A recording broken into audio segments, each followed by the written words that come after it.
او دا الله کلام په مخ د ځمکه په ټولو کلامونو کې الله ته غوره خپل کلام دی. قرآن مجید دا د الله کلام دی او د الله کتاب دی او د الله د خدای خبرې دي چې جبرئیل علیه السلام د رسول الله صلی الله علیه وسلم ته د وحی په ذریعه سره راوړي دي. د ورځ در قیامت پورې د چا جرأت نشي کېدی چې د یو زبر غلطي چې دی نو په دې کې راولي. الله تعالی فرمایي ما د دې ذمہ داری اغستې ده چې د به د دې حفاظت کومه او دغه رنګې دا د الله معجزه ده چې نن موږ تاسو ګورو په مخ د ځمکه باندې څومره کتابونه دي، کاغه تورات هم دی، کاغه انجیل هم دی، دغه رنګې نور بله کتابونه کاغه دنیاوي کتابونه دي، خو د یو کتاب حافظ به پیدا نه کړي. او د الله کلام دی، د الله کتاب دی چې قرآن مجید دی چې ماشومان ګلونه هغه د الله کتاب په خپلو سینو کې محفوظ کړي. نو چې په دې باندې موږ تاسو خوشحاله شو. د قرآن مجید لومبنی حق دا دی چې موږ تاسو د دې الفاظ دکو. دا د والدینو ذمہ داری جوړیږي چې دوی د بچی تربیت وکړي او لومبنی خپل بچی ته د الله کلام وښيي. دا به ډېر بدقسمته پلار وي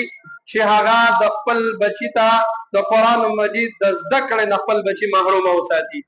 موږ او تاسو چې د خپلو بچو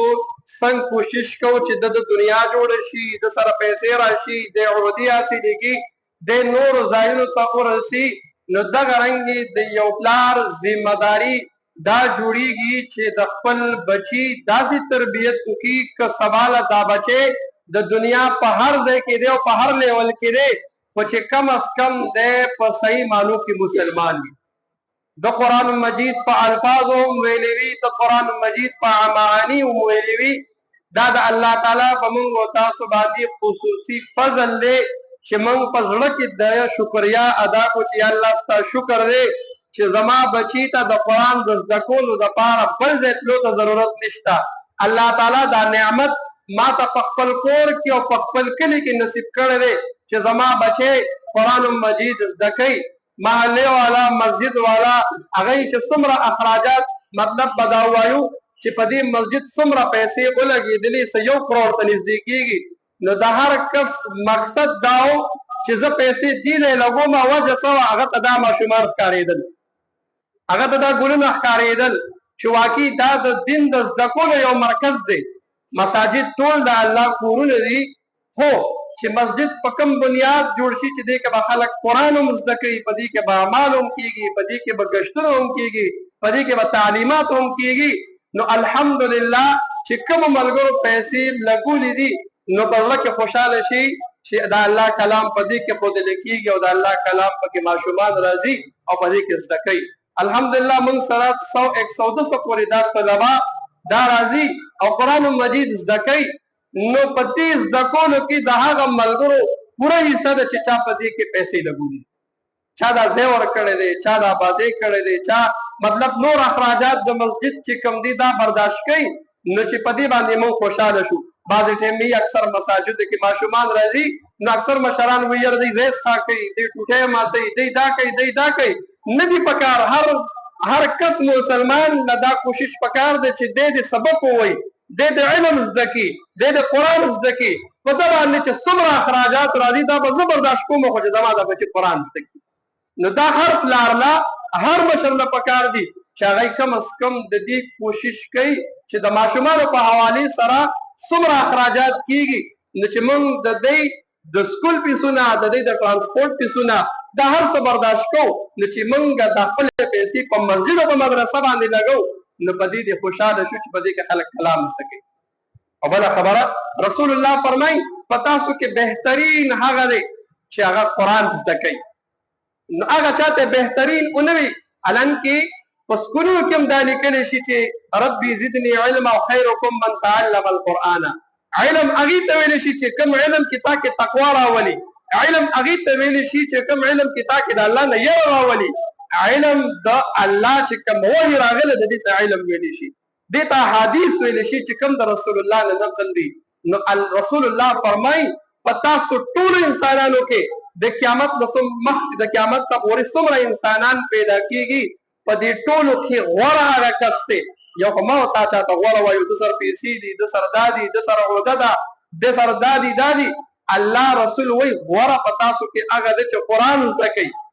د قرآن علوم زده کوي طالب العلم دی او غوره تاسو ټولو کې د قرآن استاد دی چې څوک دې ماشومانو ته او دې ګلونو ته او دې بچو ته قرآن ښایي دا په تاسو ټولو کې غوره دی نو په دې ماشومان خوشاله شي چې الله تاسو ته رسول الله تاسو ته غوره وایي او په دې د قرآن او د احادیث استادان هم خوشاله شي په دنیا کې ډېر څه نه ملاويږي انتظار د دې خبرې کو الله تعالی د دې ډېر هغه صله درکړي نو موږ په دې باندې ډېر زړه خوشاله یو چې دا ماشومان راځي زمونږ نه سجده کې موږ چاته سبق خو چاته قرآن او خدا زمونږ د پاره ډېر د باعث اجر او د ثواب سیز دی ولې رسول الله فرمایي چې انسان وفات شي د وفات نه پس د اعمالو دروازه بند شوه د پسې اعمال نه دي یو څو څیزونه دي که چې چارې د مرګ نه پس شروع وي نو په هغې کې یو دا ده چې صدقه جاریه وي د لاره کې کویې کنسته دی مسجد جوړ کړی دی مدرسې جوړه کړې ده لارې پرېښودې ده چې عام خلک د هغې نه فایده اخلي دا کس وفات شوی دی د دنیا نه تللی دی خو د پسې د اعمالو دروازه بنده شوې نه د اعمال روان دي دویم نمبر سره هغه د مدرسې استاد دی د علم استاد دی عالم دی او هغه څه کوي ماشومانو ته قرآن ښایي ماشومانو ته سبق ښایي دغه ماشوم قرآن زده کوي دې سبق وایي دغه عالم دنیا کې نشته او د طالب علم دی د شاګرد دی هغه خپل قرآن وایي هغه نورو ته رسوي یو سلسله روانه ده د اعمالو دروازه د خلکو بنده ده د مولوي صاحب او د حافظ صاحب دروازه ده بنده او بیا وایي درېیم نمبر هغه کس دی چې یو کس وفات شو او د ځان نه وروستو نیکمنه بچی پرېښودو نو پلار نشته بچی قرآن وایي پلار نشته بچی مونځ کوي پلار نشته او بچی تلاوت کوي یا الله د دې ثواب زما پلار ته ورسوي یا الله د دې ثواب زما پلار ته ورسوي زما مور ته ورسوي نو هغه والدینو ته د نیکمنه بچي اعمال ور روا دي چې ما او تا په خپلو بچو باندې کنټرول وکړو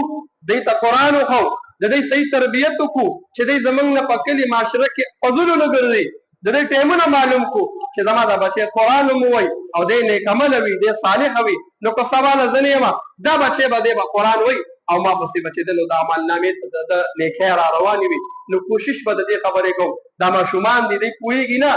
ما ورته موږ به خپل کوشش کوو چې دی مسجد ته راځي تاسو ته به اطلاع کوو چې راویلېږئ تاسو به کور کې کوشش کوئ زما بچی نه دی درغلی نن نه درځي یا ولې نه راځي یا سبق ولې نه زده کوي نو چې ما ورته د دې ټولو خبرو چې دی نو څوک هوښیار وساتو زموږ د حفظ امتحان شوی و چې کوم طالب علم مسجد ته راځي زموږ د استادانو دپاره هغه ډېر لوی څیز دی چې په دې دور کې مور او پلار یې فارغه کړي او د قرآن ته کښېني نو هغه ته دا نه چې دې کې پاس او فیل نه وي دې کې ټول پاس وي ځکه چې دی راغی قرآن ته کښېناستې د قرآن زده کوي خو یو ترتیب دی چې هغې کې فرسټ سیکنډ تھرډ پوزیشن پکې واخلي او دا امتحان صرف د دې لپاره وي چې کم شاګردان دي کم کلاس دی کم حفظ والا دي کم ماشومان دي دی محنت وکړي 2 هفتې دی محنت کو هر طالب علم وي چې زه پوزیشن اخلم هر طالب علم وي چې زه څه وکړم زه انعام واخلم نو الحمدلله هغه محنت وکړو هغه سپارې هغې ته یادې شولې چې چا پکې محنت وکړو د هغه دپاره خوشحالۍ خبره ده کو پوزیشن وانخلي خو هغه محنت وکړو هغه ته سپارې یادې شوې دا د ده دپاره انعام دی خو امتحان کې بعضې ټایم داسې وي انسان پکې سوال چې استاد وکړي په هغه روب راشي هغه پې هېر شي د چې غلطي ترې راشي نو خامخا چې د هغه نمبر یې کمې شي نو زموږ د حفظ امتحان شوی و په هغې کې چې د نو په څلورو ماشومانو پوزیشن اخیستی دی درېیم پوزیشن 2 ماشومانو اخیستی دی یو پکې فرسټ دی یو سیکنډ دی نو هغې ته به چې د نو موږ انعامونه ورکوو او دغه رنګې زموږ د تنظیم صدر صاحب فخرالامین صاحب هغې له دې الله جزای خیر ورکړي ما ورته خبره وکړه وایي زه د خپل طرف نه انتهایي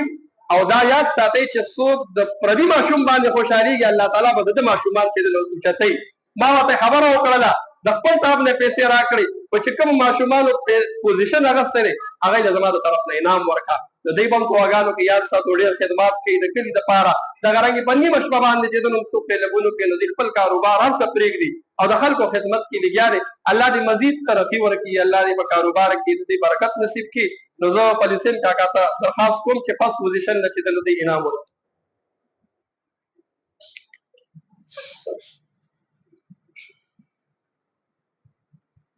لومبني پوزیشن مونږ سره حفظ کې اغسته دی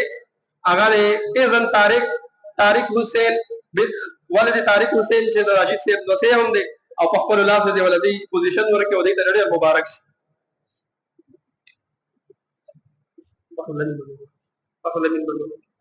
صدر صاحب ته درخواست کوم چې هغه راشي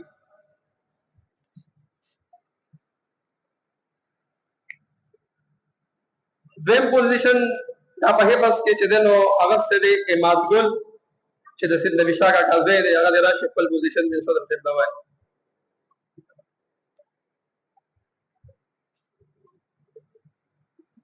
دریم پوزیشن غلامان ولد سید نبی شاه دا د سید نبی شاه کاکا دو بچیان دي چې ماشاءالله حفظ هم کوي او ښه محنت کوي الله تعالی له نیک عمل صالح لوي دریم پوزیشن مونږ سره اغسته دی یوسف علي چې د اشمت علي لازوی دی هغه د راشي خپل پوزیشن دی وایي